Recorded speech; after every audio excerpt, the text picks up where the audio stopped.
You the new guy? Yeah. Yeah, I actually used to review toys, so I'm pretty glad to be here. Really? Well, you're shit out of luck. Your first case involves a toy thief. This guy has been going around. Stealing toys. Possessing them. Making them do abhorrent scenes of crime.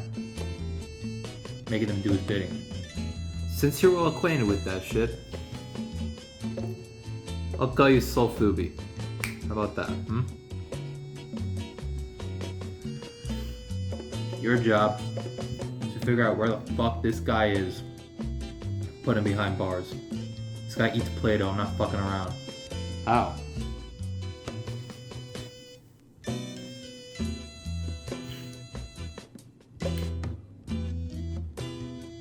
Draw him out.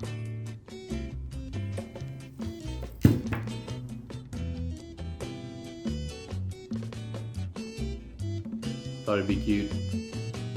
I don't think this is how detective work is supposed to... Are you defying me? Today we'll be reviewing the Neca 1933 King Kong figure. How do I know it's 1933? Just look at it. When I first saw this guy get announced, I was pretty underwhelmed. I was never much of a 1933 Kong design guy. I much prefer the 05 design, so I skipped out until they re-released it with a better face sculpt and better accessories. I got the one with the chains and the biplane because it just seemed like a way better deal than the same figure with a fucking branch and a pteranodon. A weirdly scaled pteranodon too. The box is awesome. It's got this nice display of the figure on the Empire State Building. The back has some color pics as well. It opens up to reveal the window with the figure inside. It has this cool New York background cutout, but it's kind of useless. Like, I never used it. It looks cool, but like, it looks way better stuck in the box. Onto the figure itself. The detail is very good, but that's just the thing. It's just good. I don't really feel anything significant when I see this figure. It's just good looking. In fact, it's the same thing I have to say for most of NECA's figures. Some look amazing, but handling them feels clunky. Half the time the joints are stiff and the figure never really feels fun to pose. This goes for nearly all their Godzilla figures, which is why I only own one.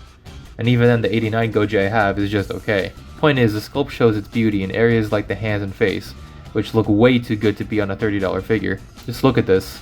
The glossy eyes, the facial expression, it screams passion on NECA's part. Hands look glossy and authentic, and the sculpt detailing Kong's musculature under all the hair is great. He's scarred to shit like most Kong figures too. He comes with several hand replacements, arm chains, and a 30 style biplane.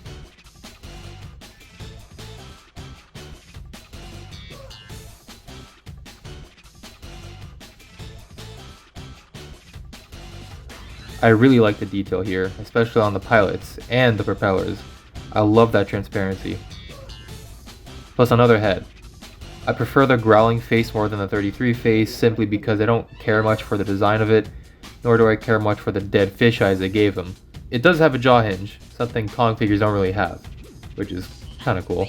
Articulation is good, as dynamic as Kong can really get. Head, shoulders, biceps, double jointed elbow, a great arch.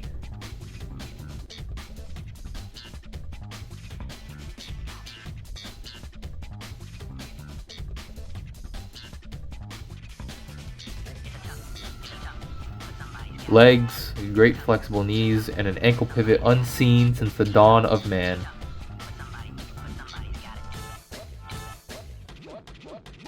He has a typical articulation of an action figure. One thing I've noticed with American action figures specifically compared to Japanese ones is that the American figures have this very odd, distinct friction to their joints that Japanese products simply don't have. With the Japanese, their figure joints are usually as smooth as butter. Not really a problem, just a preference I have. I'm not too into the American figure market, as you can tell. I typically look for stuff from overseas. Anyway, I'm getting ahead of myself. The size is a big no-no for me. He's way too tall in my opinion. This may be a me thing due to my personal bias toward the more anatomically logical designs from the later films, but he just looks a bit awkward in most poses due to his strangely erect posture. Most figures are on a 6-inch scale, so having Kong here be so tall compared to other commonly scaled figures, which is probably what you're bound to have, is odd looking. Nonetheless, the posability is really damn good. In all honesty, the figure is great, and my only gripes with it are mostly personal. They don't really affect the objective quality of the figure. Get him for an affordable, posable Kong. I'd say get him with these accessories specifically too. Far more worth it in my opinion. That's really it for Neca Kong, one of Neca's more promising figures.